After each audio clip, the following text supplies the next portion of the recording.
Olá, nós já estamos há algum tempo estudando juntos na disciplina de metodologia de pesquisa em educação. Normalmente, quando o estudante se vê diante dessa disciplina na graduação ou em cursos de especialização, tem-se a falsa ideia de que é um conteúdo muito complexo, muito difícil de ser compreendido. E a minha função nesse semestre é conversar um pouco com vocês e desmistificar esse conceito de que ciência é complicado. Afinal, nós estamos num curso de formação de professores, é uma licenciatura, e nós precisamos ter um cuidado especial no que diz respeito ao valor da ciência, ao valor do conhecimento nos nossos processos, tanto nos formativos quanto nos processos de formação dos nossos alunos. Então, nós vamos fazer aqui uma retrospectiva de todos os passos vividos no módulo 1, no módulo 2 e vamos tratar de algumas questões referentes também ao módulo 3, que é o que vocês estão em estudo nesse momento. Bom, a primeira coisa importante que nós precisamos construir é o conceito de ciência. A partir do material que vocês leram, tanto no módulo 1 quanto no 2, nós podemos dizer que ciência está associada ao conhecimento e às formas de se adquirir o saber e aperfeiçoar. Porque normalmente, quando nós estamos fazendo o processo de pesquisa, não necessariamente nós vamos construir um conhecimento novo. Às vezes a gente constrói, em outras situações, dependendo do problema de pesquisa, nós vamos organizar aquele saber acadêmico já construído, direcionando para a resolução do problema que foi diagnosticado por nós no momento do início do estudo. Também a ciência permite uma visão panorâmica do objeto de conhecimento e permite também uma visão central, ou seja, você percebe o todo e percebe as partes desse todo, obviamente direcionando este saber para o seu foco de interesse. A partir disso, os autores que nós estudamos, tanto nos textos de apoio do módulo 1 quanto no 2, trazem conceitos que podem nos ajudar a tornar esse estudo mais próximo da nossa ação. Então, para o Gil, a ciência é uma forma de conhecimento que tem por objetivo formular, mediante uma linguagem rigorosa e mais apropriada possível, com auxílio da linguagem matemática, lei que rege fenômenos.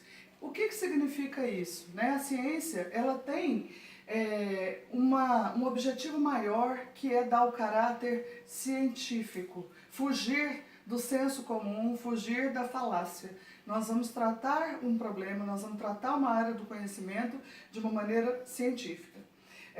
Outro autor, que é o Trujillo, ele diz que a ciência é uma sistematização de conhecimentos, um conjunto de proposições logicamente relacionadas sobre o comportamento de certos fenômenos que se deseja estudar. É um conjunto de atitudes e atividades racionais dirigidas ao sistemático conhecimento. Então, é muito importante a gente perceber nessa definição a questão do conjunto de proposições que está relacionada àquilo que a gente quer estudar. Então, é uma organização dos saberes para que a gente entenda um fenômeno, um objeto que está diante de nós na função de professores e que a gente talvez não consiga uma resposta imediata, apenas pela observação. Dando sequência à nossa conversa, nós também trazemos outros autores, como Marconi e Lakatos, que vão dizer que ciência é um conjunto de conhecimentos racionais, certos ou prováveis, obtidos metodicamente. Aqui a gente já acrescenta mais um elemento muito importante, que é a questão do método. A gente não constrói conhecimento e a gente não compreende a ciência sem uma metodologia adequada e sem um cuidado no tratamento dos dados e da análise da base teórica já existente. Então, isso é muito importante para um estudante que se quer comprometer com a questão da pesquisa. Outro autor, Japiaçu, vai afirmar que a ciência é um conjunto de atividades humanas inseparáveis de outras atividades. Participa da história das nossas sociedades, sendo portadoras dos traços mais nobres aos mais hediondos. Aqui a gente entende Mais um traço. Então eu tenho que trabalhar com questões prováveis, eu trabalho com metodologias rigorosas, mas eu entendo também que ciência é algo que está diretamente relacionado ao humano. Então é uma ação eminentemente humana. Ela tem ligação direta com aquilo que causa estranheza ou com aquilo que me incomoda e que eu preciso buscar uma solução. Então, obviamente, não existem verdades absolutas. Os conhecimentos vão se constituindo de acordo com as necessidades sociais e históricas do homem. Mais conceitos para que a gente possa rechear ainda mais a nossa capacidade de reflexão, né? O Gramsci questiona, a ciência pode dar e de que maneira a certeza da existência objetiva da chamada realidade exterior? É uma pergunta muito importante. De que maneira nós podemos usar a ciência, nós podemos usar os campos do conhecimento para tratar um objeto que está numa realidade fora de nós? Ou seja, é algo que me incomoda, é uma questão que está fora de mim como ser humano, mas está me afetando a partir do momento em que aquilo se torna objeto de estudo. A ciência é ideológica, voltada mais para a subjetividade, não sendo possível relacionar a ciência à objetividade do real.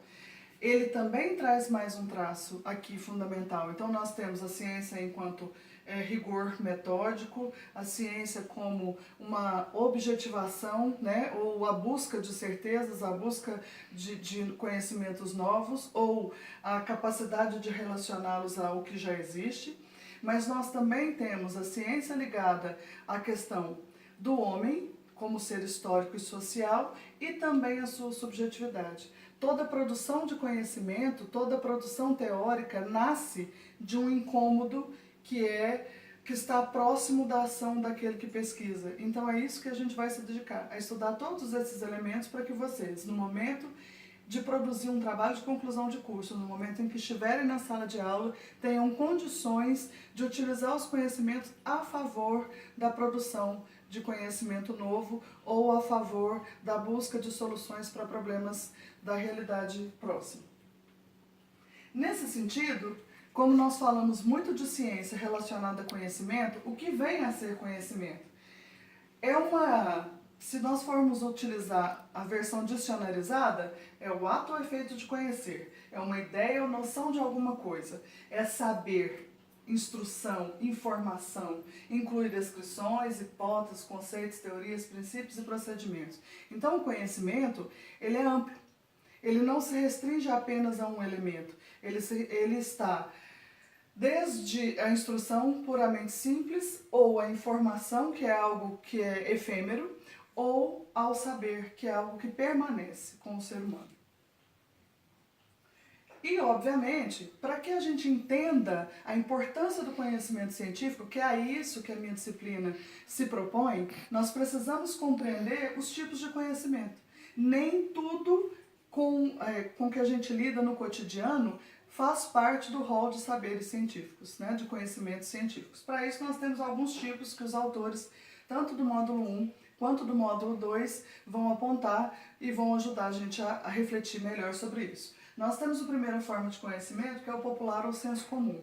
O que vem a ser um conhecimento popular ou de senso comum? É algo que está na nossa coletividade, está no nosso cotidiano. Não tem comprovação científica. Então é algo que nós repassamos de geração para geração, não necessariamente com um fundamento, com alguma coisa lógica.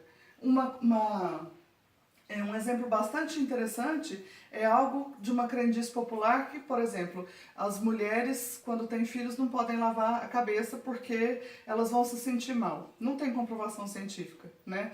Misturar algumas frutas com leite não faz bem. Também não tem comprovação científica. Ou seja, é algo passado de geração para geração e faz parte da nossa sociedade como um todo, de forma aleatória. Outra forma de conhecer é o conhecimento religioso. Esse conhecimento, ele está muito ligado à subjetividade, porque ele envolve a crença pessoal, doutrinas. Então as doutrinas, elas são próprias e são diversas a partir do perfil de cada ser humano, de cada grupo de pessoas. Ele também não se pode dizer que é uma comprovação científica, porque ele depende muito da crença depositada pela pessoa naquele elemento. Outro tipo de conhecimento é o filosófico, né, que trabalha muito com a questão do método dedutivo. Ele busca soluções racionais, porém ainda não tem um fundamento científico aprofundado, uma pesquisa rigorosa. E por último, que é aquele que nos interessa, é esse tipo de conhecimento que nós vamos dedicar todo o nosso tempo na licenciatura, na especialização, espera-se que a gente dedique também enquanto professores no contexto da sala de aula, que é o conhecimento científico. Ele tem a ciência como fonte para a busca do conhecimento. Esse conhecimento é sistematizado. O que significa isso? É um conhecimento que ele tem uma organização lógica. Ele é contingente. Então, eu levanto hipóteses, coleto dados, organizo esses dados e eu confirmo ou rejeito essas hipóteses. Ele é sistemático porque eu tenho um procedimento para atingir esse conhecimento novo. Não é simplesmente do achismo, fruto do achismo ou fruto de conversas aleatórias. Ele é verificável, porque eu tenho que ir atrás do que já foi produzido acerca daquilo que eu quero conhecer para aplicar esse rigor metodológico, né? Ele é falível, claro, porque, como eu disse no início, a ciência e o conhecimento estão ligados a seres históricos e sociais. Então, não existem verdades absolutas. Existem conhecimentos científicos comprovados que são necessários e são bastante utilizados numa determinada época, num determinado meio social. Porém, nós temos, à medida em que a sociedade avança, à medida em que as relações vão se tornando mais complexas, nós vamos percebendo que muitos desses conhecimentos são ampliados ou substituídos por outros, por isso são falíveis. Ele é real, porque ele trabalha à medida em que os fatos vão ocorrendo, ou seja, eu não suponho questões, eu levanto hipóteses, comprovo essas hipóteses e a partir delas eu produzo conhecimento novo. Essa questão, ciência, conhecimento, isso é muito importante para a gente entender onde eles se encaixam dentro da metodologia de pesquisa. É fundamental você perceber que, como educador, essa é uma área em que todas as fontes, todas as áreas de conhecimento que você está estudando em disciplinas específicas convergem. Porque quando você chegar no seu trabalho de conclusão de curso ou no contexto da sala de aula ou em situações em que você estiver diante de alunos com perfis diversos, é necessário que a gente se utilize desse caminho para achar soluções para tornar a docência um caminho cada vez mais articulado ao perfil de aluno que a gente tem. Bom, então, a partir disso, nós vamos entender o que é metodologia científica. Se eu for pensar na expressão metodologia científica, é o uso de um método ou o estudo dos métodos para se chegar ao conhecimento científico, que tem todas aquelas características que eu disse há pouco, né? Então, eu vou utilizar técnicas, normas, estudo de métodos pré-existentes para elaborar projetos de trabalho acadêmicos e científicos. Então, eu preciso ter como clareza que eu não vou achar isso em curto prazo. Então, não existem pesquisas imediatistas na nossa área, que é a área de humanas, né? Porque nós trabalhamos com formação de pessoas, nós somos educadores. Então, nós não vamos realizar estudos que durem uma semana.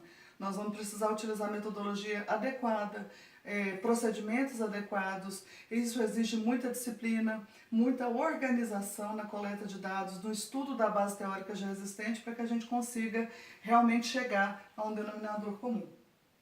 E há algumas formas de pesquisar. Aí a gente entra na questão dos métodos, dos tipos de métodos que existem. Nós iniciamos com o método dedutivo, que diz o seguinte: se todas as premissas são verdadeiras, então a conclusão deve ser verdadeira.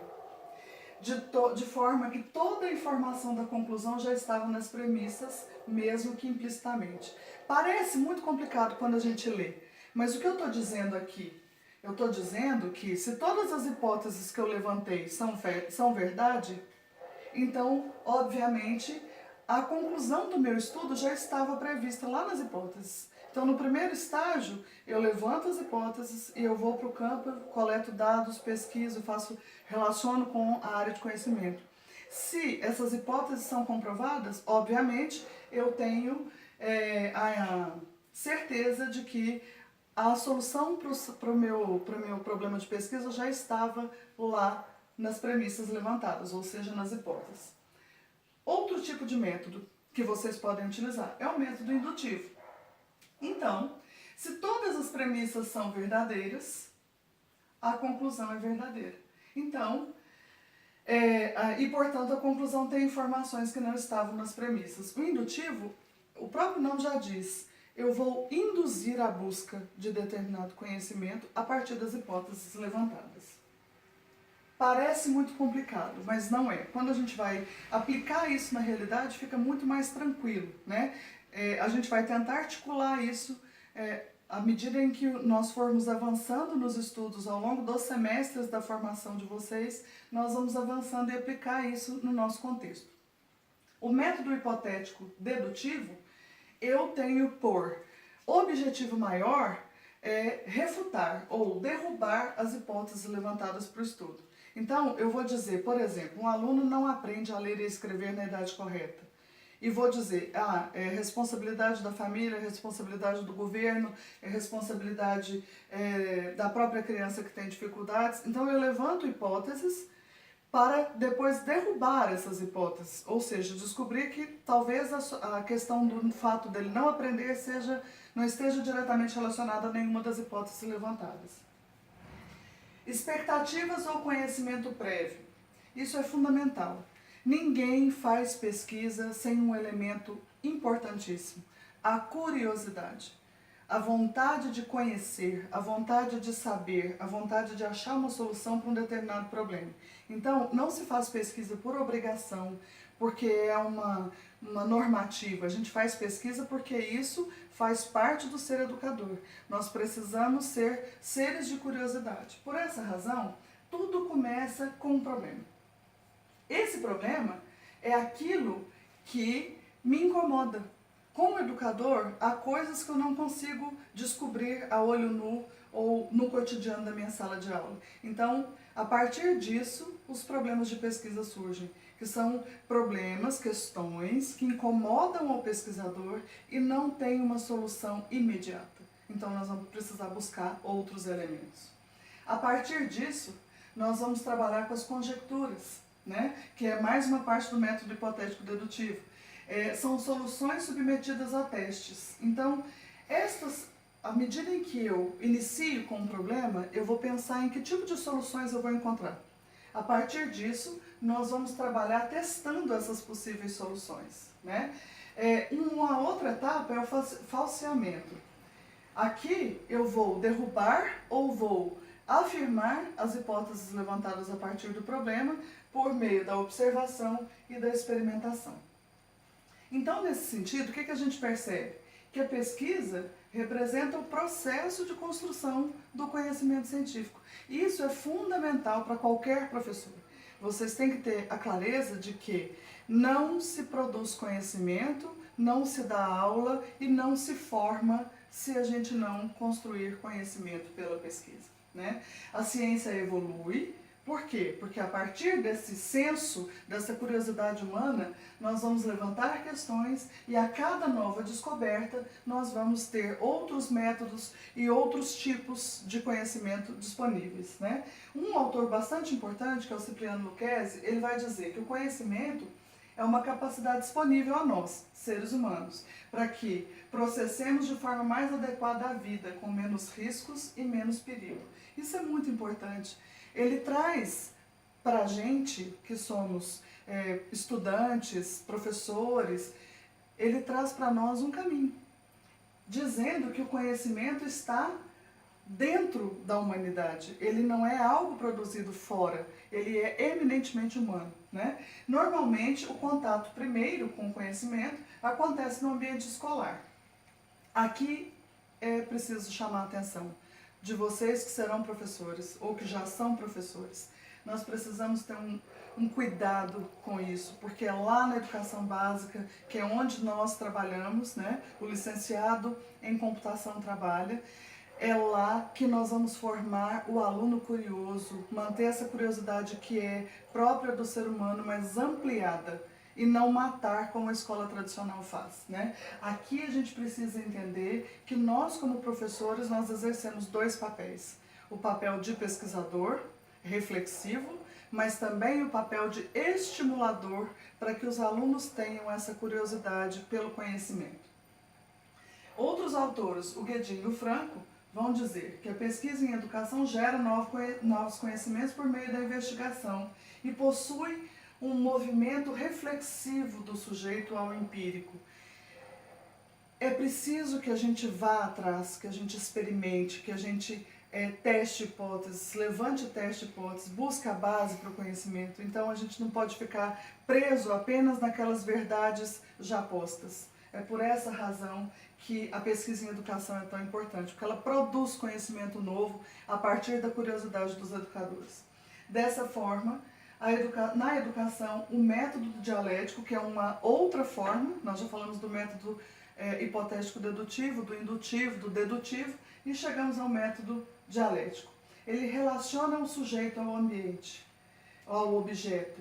E isso é importante, porque a partir dessa relação dialética, ou seja, a partir de posições diferenciadas que nós ocupamos na sociedade, a partir de contraposições entre um conhecimento e outro, se produz novos saberes, novas formas de entender os fenômenos educativos.